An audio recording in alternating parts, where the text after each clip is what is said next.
Hello everyone, good morning. কেমন আছো তোমরা সবাই? আশা করছি সবাই অনেক ভালো আছো, আর আমরাও বেশ ভালো আছি। তো দেখতেই পাচ্ছ সকাল সকাল রান্না উঠিয়ে দিয়েছি, আর কলাটা আজকে একটু মোটা মোটা করে কেটে নিয়েছি। তো আজকে তো শুক্রবার, আজকে আমাদের নিরামিষ, তাই আমি কলা ভাজবো আর আলু পটলে রান্না করব। তো দেখো ভাতও প্রায় আমার হয়ে আসছে। তো আজকে কিন্তু আমি অনেক সকালবেলা উঠেছি। সকাল সকাল যা কাজকর্ম ছিল সেগুলো কিন্তু সব কিছুই কমপ্লিট, ইভেন পূজা দেওয়া আমার কমপ্লিট। তো তারপরে আমি রান্না উঠিয়েছি। আজকে বর একটু সকাল সকাল কাজে বেরিয়ে যাবে বলে রান্নাটা একটু সকাল সকালে করে নিচ্ছি। তো মাম্মামকে আজকে ভাত খাইয়ে স্কুলে নিয়ে যাব না, ওর জন্য একটু ডালিয়ার খিচুড়ি বানিয়েছি। তো ওকে ডালিয়ার খিচুড়ি খাইয়ে দিলাম, আর রুটি করেছি। সাথে রুটি হচ্ছে টিফিন নিয়ে যাবে বর, আর মামামের জন্য টিফিন নিয়ে যাবো। ও আজকে বলেছে স্কুলে দুধ রুটি খাবে, তো আমি শুকনো করে সেটাকেই ভিজিয়ে নরম করে নিয়ে যাব। তো দেখো করলা ভাজাটা হয়ে গেছে, ভাতও নামিয়ে ফেললাম। আর এদিকে কিন্তু আমি পটল ভাজাটা উঠিয়ে দিয়ে মশলাটা করে নিচ্ছি। তো আজকের মশলা বলতে শুধু একটু আদা বেটে দিব আর কাঁচা লঙ্কাটা, আর এসবের সাথে অ্যাড করব একটু জিরের গুঁড়া। তো গুঁড়া আছে অলরেডি, তাই আমি আর জিরাটা বাটলাম না। তো দেখো পটলগুলো প্রায় আর হয়ে আসছে। পটলটা নামিয়ে কিন্তু আমি আলুগুলো উঠিয়ে দিলাম। তো এদিকে তেলটাও না বোতলে ঢেলে নিচ্ছি। প্যাকেটে থাকলে খুবই অসুবিধা হয়, কখন লাগে না লাগে, আর বোতলে ঢালা থাকলে যখন লাগে তখনই ইউজ করা যায়। তো আমি কিন্তু আনার সাথে সাথে এইভাবেই একটা বোতলে ঢেলে রেখে দিই। দেখো এদিকে কিন্তু মশলা দিয়ে আমার কষানো শেষ। তো নিরামিষ তো একটু তেজপাতা শুকনো লঙ্কা দিয়েছি, কিন্তু সাথে একটু গোটা জিরা ফোড়ন করেছি। তো দেখো হালকা জল দিয়ে দিলাম। এখন ওইদিকে কিন্তু এটা হচ্ছে, আর আমি এদিকে ভাবলাম একটু মিক্সির ভেতরটা মুছে নিই। তো আমার বেশি একটা নোংরা নেই, হালকা নোংরা, ভাবলাম কাপড়টা দিয়ে হালকাভাবে মুছে নিই। আর অল্প নোংরাতেই মুছলে বেশি একটা নোংরা হতে পারে না। তো দেখো এদিকে যে বয়ামগুলো আছে সেগুলোর নিচটাও না একটু হালকা ধুলো ধুলো রয়েছে। এই যে নেটগুলোর ভিতর দিয়ে যে হালকা ধুলোবালি যায় সেটাই জমেছে। তো যাই হোক মিক্সিরটা আমার মুছা কমপ্লিট। আর মুড়িটা কালকে রাত্রে নিয়ে আসা হয়েছিল, তো প্লাস্টিকে ওভাবে রেখে দেওয়া হয়েছিল, ঢেলে আর রাখা হয়নি। ভাবলাম মুড়িটা বয়ামে ঢেলে রাখি। তো মুড়িটা বয়ামে রাখার পরে জায়গা মতন দেখো রেখে দিচ্ছে। আর এখন আমি উপরটাও একটু হালকাভাবে মুছে নিব। তবে মিক্সির ভিতরটা একদমই ক্লিন করা কমপ্লিট। আর ওইদিকে কিন্তু আমার রান্না হচ্ছে, চলো দেখি কত দূর। তো ভাবলাম একটু গরম দিই, গোটা গরম থেতো করে দিয়ে আলু পটলের ডালনাটা নামিয়ে নেব। তো দেখো আমার কিন্তু একদম সবজিটা হয়ে আসছে। আমি কিন্তু এখনই নামিয়ে ঢেকে দেব। তো এটাতে আর ঘি ইউজ করব না, কেননা এতটা গরম ঘি খাওয়া ঠিক না। তো তাই কিন্তু আমি হালকাভাবে বানিয়েছি। তো দেখো রান্নার সাথে সাথে না ভাবলাম ওভেনটাকেও মুছে নিই। হালকা যে তেল ছিটকে পড়েছে সেগুলো, আর গরম থাকতে মুছলে না খুব তাড়াতাড়ি উঠে যায়, তবে শুকিয়ে যাওয়ার পরে মুছলে না সেগুলো একদম চিপকে চিপকে থাকে, আর তখন এমনি কাপড় দিয়ে উঠতে চায় না, সাবান ইউজ করতে হয়। তো দেখো মুছার পরে কিন্তু আমার ওভেনটা খুব সুন্দর ক্লিন হয়ে গেল। তারপরে কড়াইটা আমি সোজা নিয়ে এলাম টিউবওয়েলে, ভালোভাবে মেজে নিয়ে গিয়ে জায়গা মতন রেখে দিই। তো দেখো আমার কিন্তু রান্নাবান্না শেষ, সাথে সাথে কিন্তু আমি রান্নাঘরটাকেও ক্লিন করে নিলাম। আর এই যে বাসন কোসন মাজলে কিন্তু বেশি একটা কাজ নেই, তখন আমরা খাওয়া দাওয়া করে যা বাসনটা বেরোবে সেটাই। তবে আজকে কিন্তু আমি আমার নিজের রুমটাও এখনও ঠিকঠাকভাবে ক্লিন করিনি, হালকা ক্লিন করেছি। তবে কালকে যে বেডশিটটা তুলেছিলাম সেটা কিন্তু আর পেতে দেয়নি, ভাবলাম আজকে পেতে দেবো। কালকে না ঠিকঠাকভাবে শুকায়নি, বিকেলের দিকটা একটু বৃষ্টি এসেছিলো বলে, তাই আজকে একটু রোদ্রুতে দিয়েছি, একটু পরে তুলে আবার বিছানাতে পেতে দেব। তো দেখো এদিকে কিন্তু আমার বাসন ধোয়াও শেষ, মাজাও শেষ। আর ওই যে ওভেনটা মুছে নিলাম, তো ওই কাপড়টা কিন্তু আমিও সাথে ধুয়ে নিয়ে যাই। তো অন্যান্য দিন তোমাদের সাথে শেয়ার করা হয় না, ভাবলাম আজকে তোমাদের সাথে একটু শেয়ার করে নিই। আর বোতলগুলো ইউজ করতে করতে না বোতলের মুখগুলো একটু কেমন যেন নোংরা নোংরা হয়েছে, ভাবলাম বাসন মাজা সাবান দিয়ে মুখটাকে একটু ভালোভাবে পরিষ্কার করে নিই। তবে সাবান দিলে না খুব সহজেই কালো নোংরাগুলো উঠে যায়, আর এমনি না বেশি একটা উঠতে চায় না। আর জল খাওয়ার বোতলের মুখটা যদি নোংরা থাকে না, জল খেতে কেমন যেন ভালো লাগে না। আর আমার কিন্তু জলের বোতলের মুখ সবটা সময় আমি এভাবে পরিষ্কার রাখি।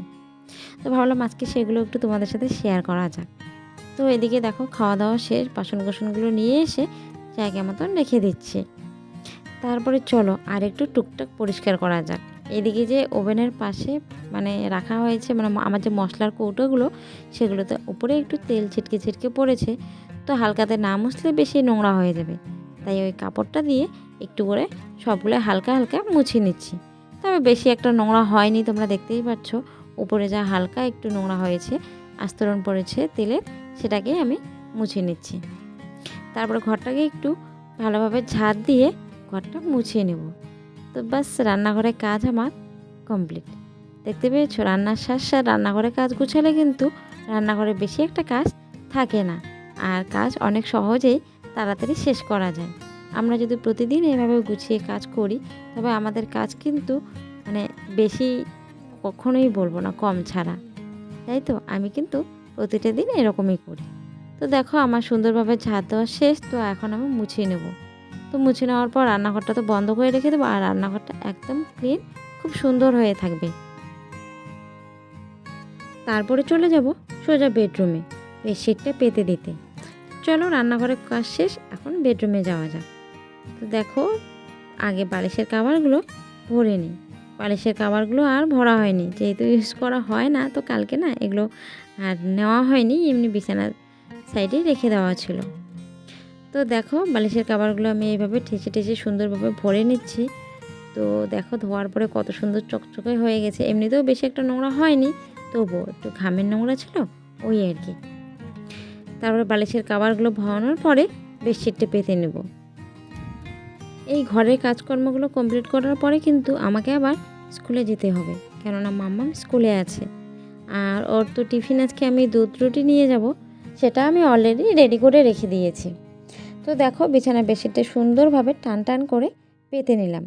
তো এইভাবে পাতার পরে কিন্তু বিছানাটা সৌন্দর্যটাই অন্যরকম হয়ে আসছে। তো আমার প্রিয় বন্ধুদের আমি ভিডিওর মাঝখানে একটাই কথা বলতে চাই, প্লিজ সবাই আমাকে একটু সাপোর্ট করো। আর যারা যারা এখনও আমার চ্যানেলটাকে সাবস্ক্রাইব করোনি, তারা প্লিজ তাড়াতাড়ি চ্যানেলটাকে সাবস্ক্রাইব করে পাশে থাকা বেল আইকনটা অল করে দাও আমার নতুন নতুন ভিডিও দেখার জন্য। তো ভিডিওটা যদি ভালো লাগে তাহলে প্লিজ সবাই একটা করে কমেন্ট করে জানিও। একটা কমেন্ট আমার ভিডিওর জন্য কতটা ইম্পর্টেন্ট সেটা বলে বোঝাতে পারবো না, তবে আমার মনে অনেকটা আনন্দ এনে দেয় তোমাদের ওই একটা কমেন্টে। তো সকাল সকাল দেখো, জামা কাপড় ধুয়ে দেওয়া হয়েছিল, সেগুলো না শুকিয়ে গিয়েছে। তো ভাবলাম সেগুলো নিয়ে এসে গুছিয়ে রেখে দিই।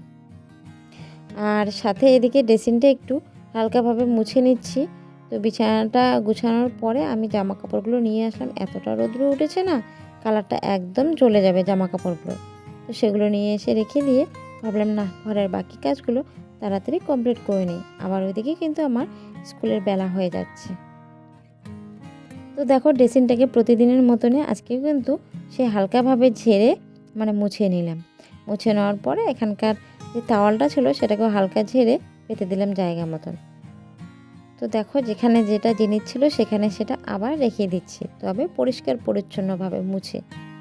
তারপরে এদিকে থাকা স্ট্যান্ড ফ্যানটা একটু মুছে নিচ্ছি। ঘরটা যদি নোংরা হয় তাহলে কি আর স্ট্যান্ড ফ্যানটা নোংরা হবে না, তাই না? তো সেটাকেও মুছা খুব প্রয়োজন। তারপরে এদিকে আলমারিটাকে একটু মুছে নিচ্ছি। তারপরে পাশে থাকা যে টি টেবিলটা আছে সেটাকেও কিন্তু একটু হালকাভাবে ঝেড়ে নেব। আর সব কিছু ঝাড়া কমপ্লিট হয়ে গেলে ঘরটাকে মুছে প্রতিদিনের মতনই একটু ঝাড় দিয়ে তারপরে কিন্তু মুছে ক্লিন করে নেব। তারপরে আবার হাত মুখ ধুয়ে রেডি হয়ে সোজা চলে যাব আমি স্কুলে, কেননা মামামের টিফিনের টাইম ঠিক 1টার সময়। তো টিফিন নিয়ে যেতে হবে। স্কুল যেহেতু বেশি দূরে না, বাড়ি থেকে কাছেই, তাই আমি 1:45টার দিকে বেরোই। হেঁটে হেঁটে যাই, 5টা মিনিট লাগে শুধুমাত্র। তো ততক্ষণে ভাবলাম ঘরের কাজগুলো কমপ্লিটই করে নিই, তাই না? আর বাইরে আজকে প্রচণ্ড রৌদ্র উঠেছে। আর এদিকে একটু সোফাগুলো ক্লিন করে নিচ্ছি, সাথে যে ঝুড়িটা ছিল সেটাও আমি ভালোভাবে মুছে নিলাম। আর খাটের যে সাইডটা ছিল সেগুলো কয়েকদিন ধরে ভালোভাবে মোছা হচ্ছে না, তো হালকাভাবে আজকে মুছে নিলাম।